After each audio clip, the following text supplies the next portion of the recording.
দুনিয়ার জমিনে মনে রাখবেন, দুনিয়ার জমিনে মনে রাখবেন, এমন দুটা গুনাহ আছে, এই যে দুহাত জোড় করে বলছি, দুহাত, এমন দুটা গুনাহ আছে, আপনাদের পায়ে ধরে বলছি, এই দুটা গুনাহ কইরেন না। এমন দুটা গুনাহ আছে, আল্লাহ মাফ করে দিবেন না। আমার মুসলমান বন্ধুগণ, গভীর মনোযোগ। দুনিয়ার জমিনে এমন দুটা গুনাহ আছে, যে গুনাহগুলো আল্লাহ তাআলা ক্ষমা করে দিবেন না। আপনি যত বড় বুজুর্গ হন না কেন, আপনি যত বড় আল্লাহওয়ালা হন না কেন, আপনি যদি দুনিয়ার জমিনে 1000 কোটি টাকা আল্লাহর রাস্তায় দান করে ইন্তেকাল করে থাকেন, মসজিদ মাদ্রাসা বানিয়ে যে থাকেন, 24টা ঘন্টা তাহাজ্জুদে কাটিয়ে দিয়ে থাকেন, হয়তো আল্লাহ তাআলা আপনার কিছুই কবুল করবেন না। দুনিয়ার জমিনে দুটা গুনাহ করা যাবে না। আপনি নামাজ পড়েন নাই, সালাত ঠিক মতো পড়েন নাই, আপনি ঠিক মতো নামাজ পড়েন নাই, ঠিক মতো সালাত করতে পারেন নাই, আল্লাহ তাআলা চাইলেই আপনাকে ক্ষমা করে দিতে পারে। আপনি মাগরিবের সালাতে মসজিদে আসতে পারলেন না, আল্লাহ চাইলে আপনাকে ক্ষমা করে দিতে পারে। আপনি চেষ্টা করেছেন ফজরের সালাতে মসজিদে আসবেন, আসতে পারলেন না, আপনি ঠিকমতো সালাত পড়তে পারেন নাই, আল্লাহ তাআলা চাইলেই আপনাকে ক্ষমা করে দিতে পারে। আপনি ঠিকমতো রোজা রাখেন নাই, আল্লাহ তাআলা চাইলে ক্ষমা করে দিতে পারে। আপনি হজ করলেন না, আল্লাহ তাআলা চাইলে ক্ষমা করে দিতে পারে। এক কথায় আল্লাহ তাআলার হক আপনি নষ্ট করেছেন, আল্লাহ তাআলা ক্ষমা করে দিতে পারে। আপনি হয়তো বেখেয়ালে যৌবনের ধাঁধায় পড়ে আপনি জিনা করে ফেলেছেন, আল্লাহ তাআলা আপনাকে ক্ষমা করে দিতে পারে। আপনি এর চাইতে মারাত্মক অপরাধ করে ফেলেছেন, আল্লাহ তাআলা আপনাকে ক্ষমা করে দিতে পারে। আল্লাহ তাআলা বলছেন, দুনিয়ার জমিনে বান্দা যদি আমার হক নষ্ট করে ফেলে, আর কোন একটা সময় হাত উঠাইয়া আমার কাছে তওবা করে, এটা আমার বান্দার ব্যাপার আর আমি আল্লাহর ব্যাপার। আমার কাছে তওবা করলে হয়তো ক্ষমা করে দিতে পারি। দুনিয়ায় যদি তওবা না করে, আখিরাতে আমি আল্লাহ চাইলে ক্ষমা করে দিতে পারি, যদি তার ভিতরে ঈমান থাকে। আমার বন্ধুগণ মনে রাখবেন, কিয়ামতের দিনে হিসাব নিকাশের পরে জান্নাতীরা যখন জান্নাতে পৌঁছে যাবে, জাহান্নামীরা যখন জাহান্নামে পৌঁছে যাবে, আল্লাহ তাআলা ফেরেশতাদেরকে বারবার ডাক দিয়া বলবেন, জাহান্নামের সরদার মালিক, 100 বছর হয়ে যাচ্ছে জাহান্নামের দরওয়াজা বন্ধ করে দিয়েছি, তুমি খুঁজে দেখো না জাহান্নামের ভিতরে আমার কোন বান্দা আছেনি, যার ভিতর ঈমান ছিল, যার ভিতর ঈমান ছিল এমন কোন বান্দা আছে কিনা একটু দেখো। ফেরেশতা খুঁজতে থাকবে, জাহান্নামে কোথাও খুঁজে পাবেন আল্লাহ নাই, কাউকে খুঁজে পাচ্ছি না। আল্লাহ তাআলা বলবেন, আবার দেখো। ফেরেশতা খুঁজতে খুঁজতে জাহান্নামের একেবারে নিচে গিয়ে, একেবারে নিচে, যার নিচে আর কিছু না, এমন জায়গায় গিয়ে দেখবেন দুটা পাথরের চিপায় একটা রূহ পড়ে চিৎকার করে শুধু বলছে, ইয়া হান্নান, ইয়া হান্নান, ইয়া মান্নান, ইয়া হান্নান, ইয়া মান্নান। দুটা পাথরের চিপায় পড়ে চিৎকার করে ডাক দিচ্ছে জাহান্নামের নিচে। ফেরেশতা আল্লাহ তাআলাকে ডাক দিয়া বলছেন, আল্লাহ তাআলা একটা রূহ চিৎকার করে করে ডাকছে। আল্লাহ বলবেন, এর অন্তরের ভিতরে সরিষার দানা পরিমাণ ঈমান ছিল, গুনাহ করেছে, নাফরমানি করেছে, আমার হক নষ্ট করেছে, আমি ক্ষমা করে দিয়েছি, তোমরা আমার বান্দাকে উঠাও, আমার বান্দাটাকে জাহান্নামের অতল গহ্বর থেকে উঠাইয়া জীবন নদীতে গোসল করাইয়া, পাক সাফ করাইয়া, হায়াতের সাগরে গোসল করাইয়া আমার বান্দাকে তোমরা জান্নাতের দিকে নিয়ে যাও। ওই সময় আল্লাহর বান্দা ডাক দিয়া বলবে, আল্লাহ তাআলা, আমি আপনার জান্নাত চাই না, আপনি আমাকে জান্নাত দিবেন বলেছেন, আমি জান্নাত চাই না, আমাকে জাহান্নাম থেকে উঠাইয়া জাহান্নামের গর্তের পারে আমাকে রেখে দেন, জাহান্নামের গেট পর্যন্ত বসাইয়া দেন, আমাকে আর কিছু করা লাগবে না। আল্লাহ রাব্বুল ইজ্জত ওয়াল জালাল জানতে চাইলেন, গোলাম, দীর্ঘ বৎসর থেকে আমার কাছে শুধু চিল্লাচ্ছ আর ডাকতেছো, কোনো জিনিস জীবনে আর চাইবা না, তোমাকে জাহান্নাম থেকে উঠাইয়া দিলে আর কোনো জিনিস চাইবা না। ও বান্দা, তোমাকে কি জাহান্নামের উপরে উঠাইয়া দিলে চলবে? বান্দা জাহান্নামের উপরে উঠে গিয়েছে, ফেরেশতারা তাকে রেখে দিয়েছেন দীর্ঘদিন, এভাবেই চলে যাচ্ছে। আবার চিৎকার করে কান্না করবে আর বলবে, আল্লাহ তাআলা, ও মুনিব, আপনি দয়া করে জাহান্নামের নিচ থেকে আমাকে উঠালেন, জাহান্নামের গেট পর্যন্ত বসায় রেখে দিয়েছেন। আল্লাহ তাআলা, ওখান থেকে জান্নাতের গেট দেখা যায়, জান্নাতের ভিতরে তোমার বান্দারা ঘুরে আমি দেখতে পাই। আল্লাহ, তোমার কাছে জীবনে আর কিছুই চাইব না, তুমি কি আমাকে একটু জান্নাতের গেটের কাছাকাছি নিয়ে দিবা? আমাকে তুমি জান্নাতের কাছ পর্যন্ত পৌঁছায়া দাও, আমি ওখানে বসে বসে বসে বসে বাকি সময়টুকুন কাটাইয়া দিতে চাই। আল্লাহ তাআলা বলবেন, বান্দারে, এটাই কিন্তু তোমার চাওয়া শেষ, আর চাইতে পারবা না। তোমার অন্তরের ভিতরে সরিষার দানা পরিমাণ নেক আমল ছিল, রব তোমাকে জাহান্নাম থেকে উঠে দিয়েছি, এরপরে তুমি চাইলা জান্নাতের কাছাকাছি গেট পর্যন্ত পৌঁছে দিলাম, যাও। ওখানে তাকে পৌঁছে দেওয়া হলো। জান্নাতের গেট যখন খুলে দেওয়া হয়, জান্নাতের নিয়ামতের সুবাসগুলো তার বডিতে লাগে। আল্লাহু আকবার বলেন। তার বডিতে জান্নাতের সুবাস লাগতে থাকে, জান্নাতের নিয়ামতগুলো লেগে যায়।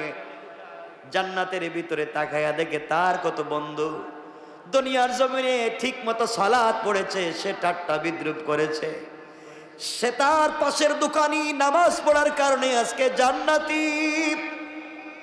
তার ঘরের পাশের লোকটা গরিব ছিল, 3 বেলা খেতে পারতো না, আজকে জান্নাতি। আর তিনি দুনিয়ার জমিনে কোটি টাকার দালানে ঘুমাইছেন, আজকে জাহান্নামী।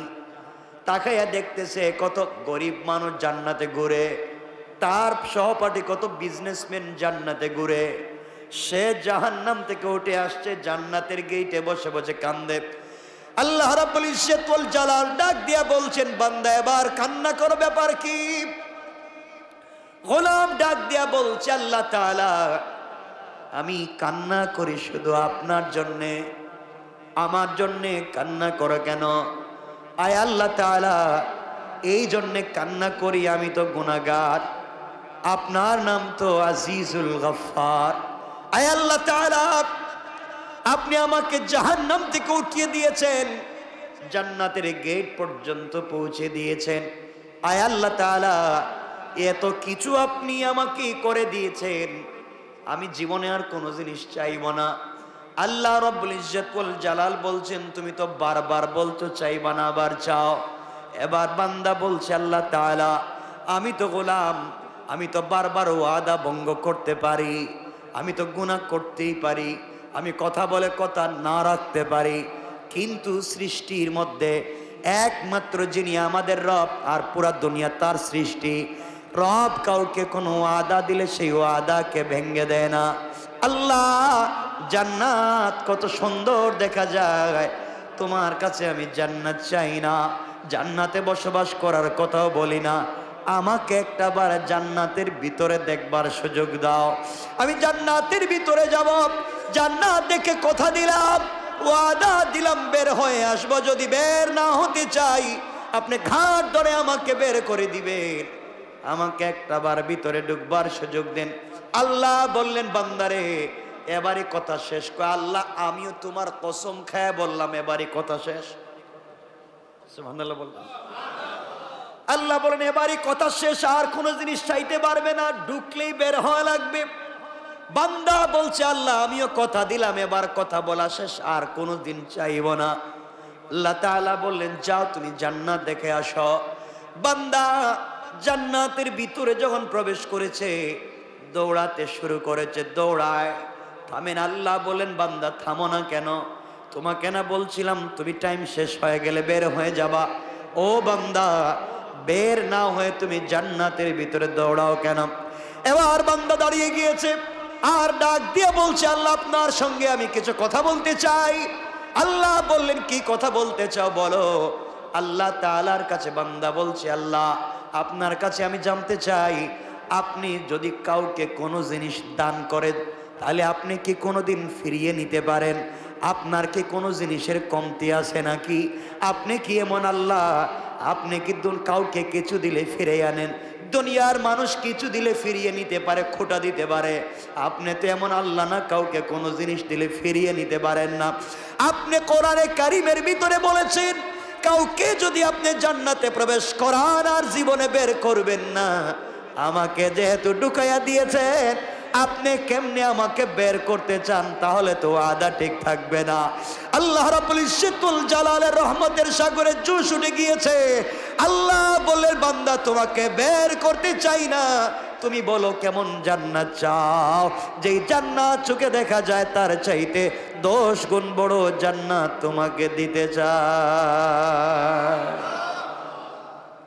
আমি বোঝাতে চাইলাম দুনিয়ার জমিনে আপনি যত অন্যায় করেন না ফরমানি করেন রব চাইলে ক্ষমা করে দিয়ে জান্নাত দিতে পারে। কিন্তু আল্লাহ বলেছেন বান্দা 2টা গুনাহ যদি কোনোভাবে করো আমি ক্ষমা করব না। 2 গুনাহ করলে আল্লাহ তাআলা বলেছেন ক্ষমা করবেন না, বাকি সব তিনি ক্ষমা করে দিতে পারেন। 1 নাম্বার গুনাহ হলো বান্দার হক। বান্দার হক যদি আপনি নষ্ট করেন, বান্দাকে যদি আপনি কোনোভাবে কষ্ট দেন, লেনদেন করেন, টাকা পয়সা মেরে খান, জায়গা জমিতে ভুলভাল দলিল করেন, কারো জায়গা ইচ্ছা মতো দখল করেন, মানুষকে কষ্ট দেন, মানুষের রাস্তা বন্ধ করেন, সারাদিন চিন্তায় থাকেন কেমনে মানুষকে কষ্ট দিবেন, সারাদিন পরামর্শ করেন কেমনে অমুককে তমুককে কষ্ট দেওয়া যায়। দুনিয়ার জমিনে কোনোভাবে যদি আপনার কাছ থেকে সরিষার দানা পরিমাণ কোন বনি আদম কষ্ট পায়, আল্লাহ তাআলা বলছেন আমি ক্ষমা করব না। এই বিচার আমার কাছে নাই। সে বদলা যদি নিতে চায়, সে ক্ষমা না করা পর্যন্ত আমি তোমাকে ক্ষমা করব না। ও বান্দা তুমি যদি 1000 কোটি টাকা দান করো, শত শত মসজিদ বানাইয়া দেও, 1000 বার আমার ঘর তওয়াফ করতে যাও, আর সরিষার দানে পরিমাণ বান্দার হক থাকে, আমি কিন্তু ক্ষমা করতে পারবো না। সুতরাং দুনিয়ার জমিন থেকে জান্নাত পর্যন্ত যেতে হলে 1 নম্বরে বান্দার হক থেকে নিজেকে বাঁচিয়ে রাখতে হবে। কথা বলেন, কথা বলেন না কেন? বান্দার হক নষ্ট করা যাবে না, বান্দাকে কোনোভাবে কষ্ট দেওয়া যাবে না, মানুষকে কোনোভাবে কষ্ট দেওয়া যাবে না, টাকা খায়া গ্রামের বিচার করা যাবে না, জায়গা জমি দখল করা যাবে না, ভাই বোনকে ঠকানো যাবে না, মা বাপকে ঠকানো যাবে না, স্ত্রী সন্তানকে ঠকানো যাবে না, আত্মীয় স্বজনকে ঠকানো যাবে না। যার যে হক আছে হক আপনি পৌঁছে দিবেন। কারো উপকার করতে না পারেন ক্ষতি করতে যাবেন না, কারণ বান্দা আল্লাহ তাআলা বলে দিয়েছেন বান্দার যখন হক নষ্ট করা হয়, যে হক নষ্ট করে তার নাম জালেম, যার হক নষ্ট হয় তার নাম মাজলুম। আর আল্লাহ রাব্বুল ইজ্জত ওয়াল জালাল বলে দিয়েছেন কিয়ামতের দিন কোন জালেমের দিকে আমি তাকাবো না, কোন জালেমের কথাও শুনবো না, আর মাজলুম যে হবে তার হিসাব নিব না, বিনা হিসাবে জান্নাত দিতে চাই। সুবহানাল্লাহ জোরে বলেন। এই জন্য দুনিয়ার জমিনে চলার পথে আমরা যদি ঠকে যাই, কেউ যদি আমাদেরকে কষ্ট দিয়ে থাকে, আমাদের হক নষ্ট করে থাকে, আমাদের জায়গা জমি দখল করে থাকে, আমাদের টাকা পয়সা মেরে খেয়ে থাকে, আমাদেরকে কষ্ট দিয়ে থাকে, সুযোগ থাকলে ক্ষমা করে দিবেন। হয়তো আল্লাহ আপনাকে বড় করে দিবেন, কিয়ামতের দিন হয়তো আপনি তাকে ক্ষমা করবেন না। আপনাকে যদি কেউ কষ্ট দেয় আর আপনি যদি মাজলুম হয়ে যান, গভীর রাত্রে হাত উঠে চোখ থেকে পানি ছেড়ে দেন। আল্লাহ রাব্বুল ইজ্জত ওয়াল জালাল বলেছেন কোন জিনিস দিয়া আমার তখত তৌসকে, আমার আরশে আজিমকে কাঁপানো যায় না, কিন্তু মজলুমের চোখ থেকে এক ফোঁটা পানি পড়ে গেলে আমার পুরো আরশ যেন কেঁপে যায়। এই জন্য এক নাম্বার, কোনোভাবে কোনো কৌশলে কোনোভাবে বান্দার হক নষ্ট করা যাবে না। যার যত হক আছে, যার যত প্রাপ্য আছে তাকে পৌঁছে দেওয়া লাগবে ইনশাআল্লাহ। সবাই বললেন না? যার যে প্রাপ্য আছে পৌঁছে দিবেন, হক নষ্ট করবেন না। আপনি বড় মানুষ, আপনি এলাকার বড় মানুষ, আপনি বাড়ির বড় ভাই, আপনি জায়গা জমি নিজের নামে নামজারি করালেন, প্রিন্ট করালেন, দলিল করলেন, বুয়া বানালেন, আপনি জায়গা জমি দখল করলেন, সব বাড়িতে থাকবে, সব দুনিয়ায় থাকবে, আপনাকে কিয়ামতের দিন হিসাব দেওয়া লাগবে। এই জন্যে এগুলা সব ভুলে যান, মানুষকে কষ্ট দেওয়া যাবে না। আজকাল গ্রামগঞ্জে দেখবেন মানুষকে, বা ঢাকা শহরেও দেখবেন মানুষকে যারা কষ্ট দেয়, মানুষের হক যারা মেরে খায়, ইন্তেকালের সময় কিন্তু তাদের বহুত কষ্ট হয়। কথা বলে, এটা বহুত কষ্ট। মানুষের হক নষ্ট করলে মরার সময় কষ্ট হবে। তাহলে এক নাম্বার, বান্দার হক নষ্ট করা যাবে, বলেন না যাবে। 2 নাম্বার, শিরিক করা যাবে না। আল্লাহ রাব্বুল ইজ্জত ওয়াল জালাল বলেছেন, ইন্নাহু মাইয়ুশরিক বিল্লাহ ফাকাদ হারামাল্লাহু আলাইহিল জান্নাহ ওয়া মাওয়াহুন নার। আল্লাহ রাব্বুল ইজ্জত ওয়াল জালাল বলে দিয়েছেন, যারা আমি আল্লাহর সঙ্গে শরীক করলো, হারামাল্লাহু আলাইহিল জান্নাহ, তার জন্য জান্নাত একেবারে হারাম। ওয়া মাওয়াহুন নার, তার অরিজিনাল ঠিকানা জাহান্নাম। ওয়া মা লিয-যালিমিনা মিন আনসার, কিয়ামতের দিনে কেউ তাকে সাহায্য করতে পারবে না। তাহলে বোঝা গেল শিরিক করলে অরিজিনাল ঠিকানা জাহান্নাম, পাবলিকের হক মেরে খাইলে অরিজিনাল ঠিকানা, বলেন কেউ মাফ দিবে? কেউ মাফ করাবে? আল্লাহ মাফ দিবেন? শিরিক মাফ হবে না। মানুষের হক মাফ হবে, মাফ করাতে চাইলে দুনিয়ায় মৃত্যুর আগে যার হক নষ্ট করছেন তার হক তাকে পৌঁছে দেন। আপনারা মনে করছেন আস্তাগফিরুল্লাহ আস্তাগফিরুল্লাহ আস্তাগফিরুল্লাহ, এটার নাম মনে হয় তওবা। এটা তো ভুয়া জিনিস। পাবলিক রে মাইরা খাইয়া সারাদিন আস্তাগফিরুল্লাহ বলে কোনো সওয়াব নাই। পাবলিক রে ঠকাইয়া রাত দিন আস্তাগফিরুল্লাহ বলার মধ্যে কোনো সওয়াব, বলেন কোনো সওয়াব? তওবা হচ্ছে যার যে হক তার কাছে হক পৌঁছে দেওয়া, এটার নাম তওবা। কথা বুঝতে পেরেছেন? এজন্য যারা কলেজে পড়েন, ইউনিভার্সিটিতে পড়েন, আপনি ইউনিভার্সিটির কাছাকাছি কত ক্যান্টিন আছে, আপনি কত সিঙ্গারা সমোসা খাইছেন, কত রং চা খাইছেন। আঙ্কেল বিল দিমুনে, এই যে দিমুনে বলছিলেন আর নাই, হয় না এগুলা? আমরাও তো পড়ে আসছি। বিকালে নাস্তার টাইমে চা খাইছেন দিমুনে, আগামী মাসে আব্বা টাকা পাঠাইলে কই? হয়তো আপনি এখান থেকে চলে গিয়েছেন, অন্য জায়গায় চাকরি নিয়েছেন, আপনি সব ভুলে গিয়েছেন, হয় না এগুলা? আপনি এখানে একটা বাসা ভাড়া নিয়েছেন, এক মুদি দোকান থেকে আপনি হয়তো কোনো জিনিস 2, 4, 5, 10, 20 টাকা নিয়েছেন, ভুলে গিয়েছেন। এই যে হক মাফ হওয়ার কোনো সম্ভাবনা নাই, কোনো সম্ভাবনা নাই। ওটা আল্লাহর খাতায় লেখা আছে, কিয়ামতের দিন বাইর করে দিবেন। বলবেন ইকরা কিতাবাকা, পড়ো তোমার এই কিতাব, কাফা বিনাফসিকাল ইয়াওমা আলাইকা হাসিবা। যা করে আসছিলা পিছনে, এই যে দিলাম, পড়ে পড়ে দেখো ঠিক আছে নি। এখন ওই সিঙ্গারা সমোসার হিসাব দেওয়া লাগবে, ওই রংচার হিসাব দেওয়া লাগবে। এজন্যে আমরা এগুলো দেখবো। আমরা চাকরির সুবাদে বিভিন্ন জায়গায় বসি, আমরা ঋণ করি, আমরা টাকা পয়সা দোকান থেকে কিছু খাই, হয়তো টাকা দেই না। এরপরে দেখবেন রিক্সাওয়ালারে আমরা ভাঙতি দেওয়ার সময়, ভাই এই টাকাটা নেন, 2 টাকা ভাঙতি নেই, অন্য দিন। আচ্ছা অন্য দিন কি রিক্সাওয়ালারে পাওয়ার সম্ভাবনা আছে? তো বলেন তো, আপনারা তো বলেনি যে অন্য দিন যদি দিমুনে বাড়াইয়া, বলেন না কথাগুলো অনেকে? অন্য দিন দিবেন বাড়াইয়া, তো অন্য দিন পাইলে না এনে দিবেন। এটা করবেন না। পাবলিকের হক বড় সেনসিটিভ ব্যাপার। কোনো তাহাজ্জুদে কাজ হবে না, কোনো সাজদায় কাজ হবে না, কোনোভাবেই কাজ হবে না। এগুলো মাফ নিতে হয়। এজন্যে আল্লাহর ওয়াস্তে আমরা কোনোভাবেই বান্দার হক নষ্ট করব, সবাই বলেন না, নষ্ট করব, শিরিক করব, এই দুইটা জিনিস মাথায় রাখবেন। রাসূল বলছেন তোমরা আমাকে দুই জিনিসের গ্যারান্টি দাও। এই হাদিসে আল্লাহ রসুল বলছেন তোমরা আমাকে দুই জিনিসের গ্যারান্টি দাও।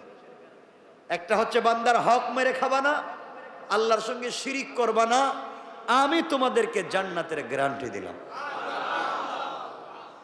অন্য হাদিসে বলেছেন তোমরা তোমাদের মুখকে হেফাজত করো, লজ্জাস্থানের হেফাজত করো, আমি তোমাদেরকে জান্নাতের গ্যারান্টি দিলাম। তে আমরা এখানে শুধু আমি এতটুকুন বলছি, আমরা বান্দার হক নষ্ট করব না, আর কথা বলেন না, শিরিক বুঝেন তো, আল্লাহর সাথে শরিক করা, অংশীদার বানানো, মত মনে করা, আমরা এগুলো করব না। দোকান না খুললে পেট চলবে না, ছেলে বিদেশ থেকে টাকা না পাঠালে আমার চলবে না। ছেলে যখন বিদেশে ছিল না, চলতো না আপনার, কথা বলেন না কেন? দোকান যখন বন্ধ ছিল, চলে নাই আপনার।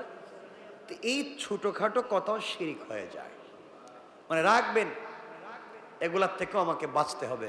শিরিক ফি জাত, শিরিক ফি সিফাত, শিরিক ফিল আমল, আমলি শিরিক থেকে বাঁচতে হবে, জাতি শিরিক থেকে বাঁচতে হবে, সিফাতে শিরিক থেকে বাঁচতে হবে ইনশাআল্লাহ। কয় জিনিস?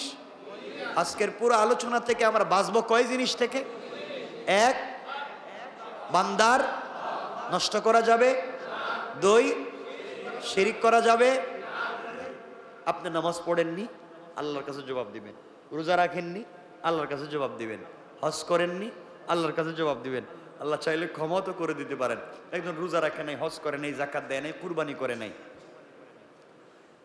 কিচ্ছু করে নাই, কিন্তু মরার আগে হয়তো এমন ছোট এক সেকেন্ডের কোন একটা আমল করছে, আল্লাহর কাছে এটা ভাল লাগছে, এই আমলটুকু আল্লাহর কাছে ভাল লাগছে, আল্লাহ তার জিন্দগির পুরো আমল নামার গুনাহকে মিটাইয়া দিবেন। ইল্লা শিরিক করলে ওটা থাকবে, ওটা মিটবে না। পাবলিকের হক নষ্ট করলে ওটা থাকবে, ওটা মিটবে না। এজন্য আমরা এই দুই জিনিস থেকে নিজেকে বাঁচাবো। সবাই বলেন ইনশাআল্লাহ। আল্লাহ আমাদের কবুল করো, আমিন।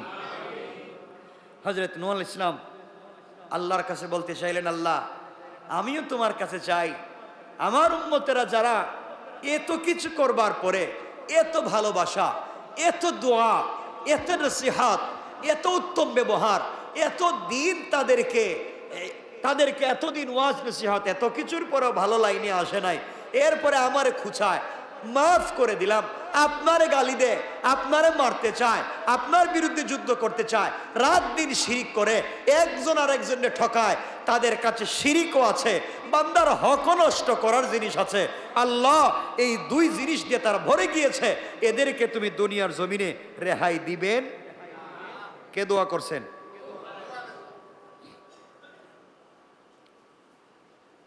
আল্লাহ বলছেন কি হয়েছে? আমার সাথে শিরিক করছে, বান্দার হক নষ্ট করছে, এদেরকে আমি মেরে ফেলে দিব। তুমি এই কথা বলছো কেন? এদেরকে বাঁচায় রাখলে সমস্যা কি? কে বলছেন? নূহ আলাইহিস সালামকে বলছেন। আল্লাহর পয়গম্বর নূহ আলাইহিস সালাম জবাব দিতে লাগলেন,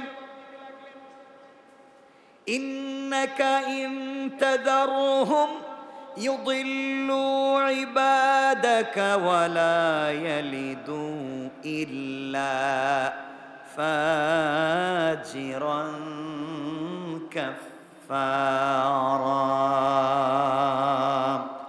আয় আল্লাহ তাআলা, আপনি আমি নূহকে ভালো করেই চিনেন। আমি রাগ বশত কষ্ট পেয়ে কথা বলছি না, রাগ করে বলছি না তাদেরকে ধ্বংস করে দেন। আমি তাদের কার্যকলাপের ভিত্তিতে, কাজকর্মের ভিত্তিতে বুঝতে পারতেছি, আপনি যদি তাদেরকে রেহাই দেন, আপনি যদি তাদেরকে দুনিয়ার জমিনে বাঁচায় রাখেন, তারা আপনার বান্দাদেরকে পথভ্রষ্ট করবে এবং জন্ম দিতে থাকবে দুনিয়ার জমিনে শুধু কাফের আর পাপিষ্ঠ। কন্যা নাউজুবিল্লাহ। আয় আল্লাহ তাআলা, এরা শিরিক করে, এরা বান্দার হক নষ্ট করে, জীবন্ত সন্তানকে পুড়িয়ে মারে, বাবা ছেলের হক মারে, মা মেয়ের হক মারে, ভাই ভাইয়ের হক মারে, নারীরা সব চরিত্রহীন হচ্ছে, পুরুষেরা নির্লজ্জ হয়ে যাচ্ছে। আয় আল্লাহ তাআলা, এই সমাজ এদেরকে বাঁচিয়ে লাভ নাই, এরা আপনার জমিনে থাকে, আপনার দেওয়া জিনিসপত্র খায়, এরপরেও আপনার শুকর আদায় করে না, একমাত্র আপনার ইবাদত করে না। আমি বলছি এদেরকে এই জন্যে ধ্বংস করে দেন। এরা বেঁচে থাকলে যারা ভালো মানুষ আছে তাদেরকেও পথভ্রষ্ট করবে, এদেরকেও ধ্বংস করবে, এবং ওরা যাদেরকে দুনিয়ার জমিনে জন্ম দিবে তারা হবে সকলগুলা পাপাচারী। সমাজ পাপাচারে নষ্ট হয়ে যাবে। আপনার সৃষ্টি সমাজ নষ্ট করতে চাই না, এই জন্যই খারাপ লোকগুলাকে ধ্বংস করে দেয়। তাহলে মানুষ যদি খারাপ হয় তাহলে জন্ম দেয় খারাপ। কথা বলে না কেন? এখান থেকে বুঝতে পারলাম নূহ আলাইহিস সালাম আল্লাহর কাছে বলছেন, আল্লাহ এরা তো খারাপ লোক, এরাও জন্ম দিবে খারাপ লোক, তাহলে সমাজে খারাপ লোকের বসবাস বেড়ে যাবে, এই জন্য আপনি এদেরকে ধ্বংস করে দেন। কি করে দেন? এখন আমাদের সমাজে খারাপ লোক নাই, একবারই নাই, খারাপ লোকের অভাব নাই। এই জমিন কেমনে যে আছে একমাত্র আল্লাহ জানেন, কেমনে জমিন টিকিয়ে রেখেছেন একমাত্র আল্লাহ জানেন। সুতরাং আমরা যারা আছি আমরা আল্লাহর ওয়াস্তে খারাপ কাজ করব না, বলেন না ইনশাআল্লাহ।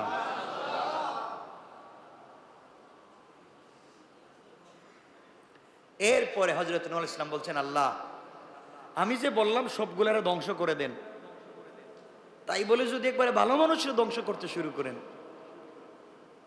আমি যে বলছি সবগুলারে মাইরে ফেলান, এখন যদি এর ভিতর দিয়ে ভালো মানুষও বিপদে পড়ে যায় তাইলে তো ঝামেলা। হযরত নূহ আলাইহিস সালাম আবার আল্লাহর কাছে দোয়া করলেন। আল্লাহর কাছে দোয়া করে বলছেন, আল্লাহ তাআলা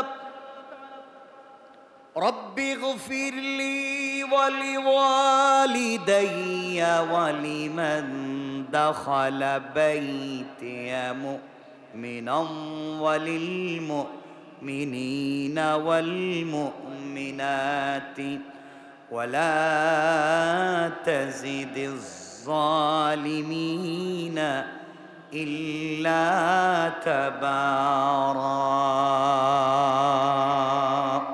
হযরত নূহ আলাইহিস সালাম বলতে লাগলেন, হে আমার পালনকর্তা, আপনি আমাকে, আমার পিতামাতাকে, যারা মুমিন হয়ে আমার গৃহে প্রবেশ করবে তাদেরকে, এবং মুমিন পুরুষ এবং মুমিন নারীদেরকে ক্ষমা করুন, এবং জালেমদেরকে, শুধুমাত্র কেবলমাত্র জালেমদেরকে ধ্বংস করুন।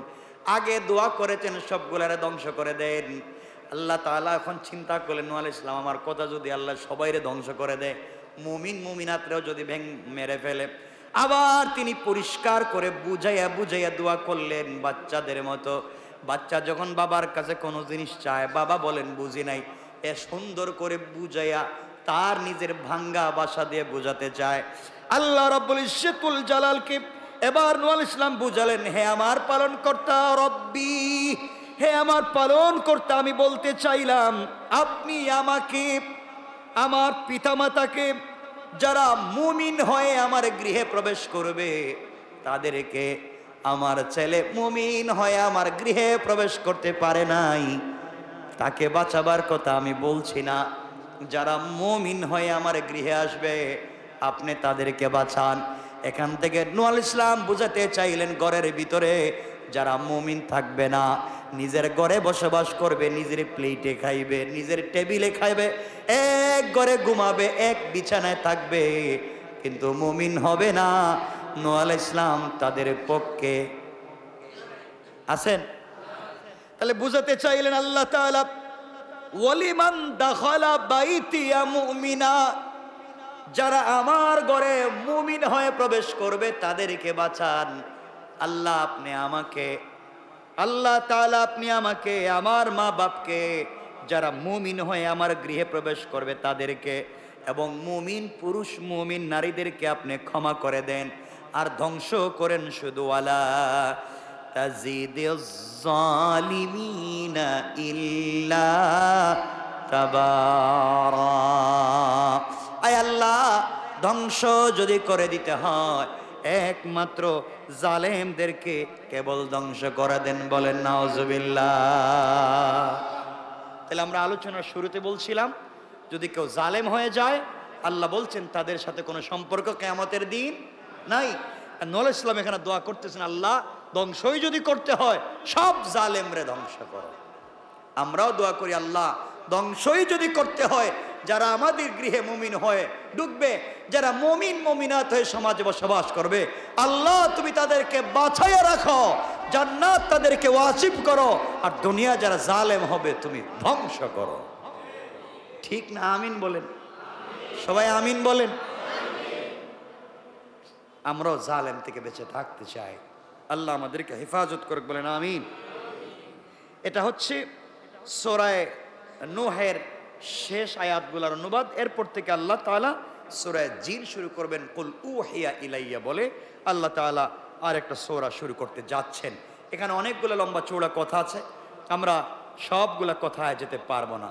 সুতরাং আসুন, এখন আপনারা আমাকে বলতে পারেন, আমাদের সময় কমে গিয়েছে, আপনারা আমাকে বলতে পারেন হুজুর ঠিক আছে আমরা মানলাম যে আমরা তো অনেক সময় পাবলিকের হক নষ্ট করে ফেলেছি, আমরা হয়তো কার দোকান থেকে 2-4 টাকা খাইছি, টাকা দিতে পারি নাই, হয়তো 502 টাকা বিল হয়েছে, 500 টাকা দিছি, বলছে আরেকদিন এসে 2 টাকা দিয়ে যাব।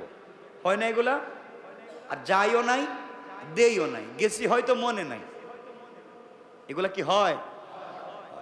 এমন আমরা এগুলার থেকে বাঁচবো কেমনে? সব ভুলে গিয়েছি, যার কাছ থেকে আনছি হয়তো সে মরে গিয়েছে, অথবা আমি এলাকা ছেড়ে দিয়েছি, অথবা তার আত্মীয় স্বজনকে চিনি না। আমি তো এই হক থেকে বাঁচতে চাই, আমি তো এই হক থেকে বাঁচতে চাই। এখন আপনি আমি কি করব বলেন তো? কেমনে বাঁচবো? আল্লাহ রাব্বুল ইজ্জত ওয়াল জালাল বলছেন, বান্দা যদি তার সন্তান থাকে, তার ব্লাড সম্পর্কের কেউ থাকে, তার কাছে ক্ষমা চাও, সে যেন ক্ষমা করে, আর তার গুরুস্থানে গিয়ে ক্ষমা চাও, সে যেন ক্ষমা করে। আর যদি মনে করো ক্ষমা হচ্ছে না, তবে তুমি যেই পরিমাণ টাকা, যেই পরিমাণ সম্পদ একজনের তোমার কাছে আছে, ওই পরিমাণ তুমি সাদাকায়ে জারিয়া করে দাও, আল্লাহর রাস্তায় তুমি দান করে দাও। আল্লাহর রাস্তায় যদি তুমি দান করে দিতে পারো, ওই সম্পত্তি সাদাকা হতে কিয়ামত পর্যন্ত সওয়াব বাড়তে বাড়তে বাড়তে বাড়তে বিশাল ওহদ পাহাড় পরিমাণ হয়ে যাবে। কিয়ামতের দিন ওই বান্দা দেখবে এত সওয়াব, আল্লাহকে বলবে আল্লাহ এই সওয়াব তো আমি করি নাই, এত সওয়াব কোথায় পেলাম? আল্লাহ বলবেন অমুক বান্দার কাছে তোমার হক ছিল, সে ভয় পেয়ে হক তোমাকে দিতে পারেনি, মরে গিয়েছিলে বা সরে গিয়েছিলে, ভয় পেয়ে সাদাকা করে দিয়েছিল, আমি তার সাদাকাকে বাড়িয়ে এই পরিমাণ তোমার জন্য করে দিয়েছি, তুমি এটা গ্রহণ করো, আমার বান্দাকে ক্ষমা করো। আল্লাহ যদি কারো ব্যাপারে ওকিল হইয়া কারো কাছে বলেন ক্ষমা করো, কারো ক্ষমতা আছে? ক্ষমা না করে পারে? কথা বলেন পারবে? তাহলে এই জায়গা পর্যন্ত যেতে হলে আমাদেরকে সাদাকায়ে জারিয়া করে যেতে হবে। সাদাকায়ে জারিয়া, সাদাকায়ে জারিয়া তো বুঝেনি, দাওয়াত করে মানুষকে খাওয়াইয়া দিলেন নাকি? সাদাকায়ে জারিয়া হলো কিয়ামত পর্যন্ত চালু থাকে। মানুষকে একটা টিউবওয়েলের ব্যবস্থা করে দেন, একটা মাদ্রাসার একবারে নিচের কাজ হচ্ছে, মসজিদের নিচের কাজ হচ্ছে, একবারে নিচের এই যে পিলারের কাজ হচ্ছে, উপরের নিচে ছাদের কাজ হচ্ছে, দিয়ে দেন। এখানে আবার সাদকা দেওয়ার কথা বলতেছি না, মানে দান খয়রাতের কথা বলছে। মসজিদে তো সাদকা দিলে চলবে? মসজিদে কি আল্লাহ সাদকা নিব? আল্লাহ ঠেকছে তো আপনার আমার কাছে যে আল্লাহ সাদকার দরকার? ভালো টাকা আল্লাহকে দিতে হবে। মাদ্রাসায় আপনি সাদাকা টাকা দান করে দিলেন, মাদ্রাসায় নিচের কাজ হচ্ছে, একটা টিউবওয়েলের কাজ হচ্ছে, অথবা কোনো মাদ্রাসায় হাদিসের কিতাব বুখারী, মুসলিম, তিরমিজি দিয়ে দিলেন। ওই কিতাবগুলো ছাত্ররা কিয়ামত পর্যন্ত পড়বে, কারণ এবছর যারা পড়ছে এরা চলে যাবে, পরের বছর যারা আসবে এরা পড়বে, পরের বছর যারা আসবে এরা পড়বে, এবার কিয়ামত পর্যন্ত পড়তে থাকবে, আর সওয়াব অ্যাকাউন্টে জমা হতে থাকবে, আর এই সওয়াবের মাধ্যমে আপনি আমি বেঁচে যাবো ইনশাআল্লাহ। একটা বাচ্চাকে হাফেজ বানাইয়া যান, আপনি আমি নিজের বাচ্চাকে হাফেজ বানাতে পারলাম না, আমরা অন্যের বাচ্চাকে হাফেজ বানাবো নিজের টাকায়, এটা নাম সাদকায়ে জারিয়া। কথা বুঝতে পেরেছেন? অন্যের বাচ্চাকে হাফেজ বানিয়ে যাব, একটা মাদ্রাসায় কাজ করে দিয়ে গেলাম, এতিমখানায় দিয়ে গেলাম, মানে দাতব্য সংস্থাগুলোতে যেখানে দিলে হয় এমন জায়গায় আমরা দান করলাম। বিশেষ করে টিউবওয়েল, পানির ব্যবস্থা করলাম, মানুষের রাস্তাঘাটের ব্যবস্থা করলাম, রাস্তায় ফলের গাছ লাগাই দিলাম। কথা বুঝতে পেরেছেন? এগুলো হচ্ছে সাদকায়ে জারিয়া। একজন গরিব মানুষ, ঘরের থাকবার জায়গা নেই, তার একটা ঘর বানাবার ব্যবস্থা করে দিলেন। একজন মানুষ ক্যান্সারে আক্রান্ত, বড় রোগে আক্রান্ত, হসপিটালে ভর্তি, টাকা পয়সা নেই, তারা একটু সহযোগিতা করলেন। কথা কি বুঝতে পেরেছেন আপনারা? এগুলো আপনারা দিবেন। এগুলা দিলে হবে কি, হজরতে আলী রাদিয়াল্লাহু তাআলা আনহু আলী রাদিয়াল্লাহু তাআলা আনহু বারবার বলতেন, এই দুনিয়ার জমিনে আমি এক সময় না খেয়ে থাকতাম, এই দুনিয়ার জমিনে একসময় আমি না খেয়ে থাকতাম, আমার খাবার ছিল না। আর হযরতে আলী রাদিয়াল্লাহু তাআলা আনহু বলেন যে এই সমাজে এমন হয়েছে যে আমি এই দুনিয়ার জমিনে প্রত্যেক মাসে 4000 দিনার দিরহাম দান করার মতো তৌফিক আল্লাহ আমাকে এখন দিয়েছেন। কেমনে দিলেন ওগুলো আমরা আগামী সপ্তাহে আলোচনা করব, যদি আল্লাহ আমাদেরকে সুযোগ দেন, তৌফিক দেন। এজন্য আমরা সুযোগ বুঝে আমরা দান খায়রাত করব ইনশাআল্লাহ। বলেন না ইনশাআল্লাহ? যে যেভাবে পারেন দান খয়রাত করবেন, সাদাকা করবেন, নিজেকে বাঁচাবার চেষ্টা করবেন। কারণ ভুল তো মানুষের হয়, কখন কার হক কোন দিকে কেমনে চলে আসছে বলতে পারেন না। আর জানাশোনা থাকলে মানুষের হক মানুষকে দিয়ে দিবেন। আর বেশি বেশি করে তওবা করবেন, ইস্তেগফার করবেন, শিরিক থেকে বাঁচবার চেষ্টা করবেন। আল্লাহ তাআলা আমাদের সবাইকে কবুল করুক। সবাই বলেন আমিন।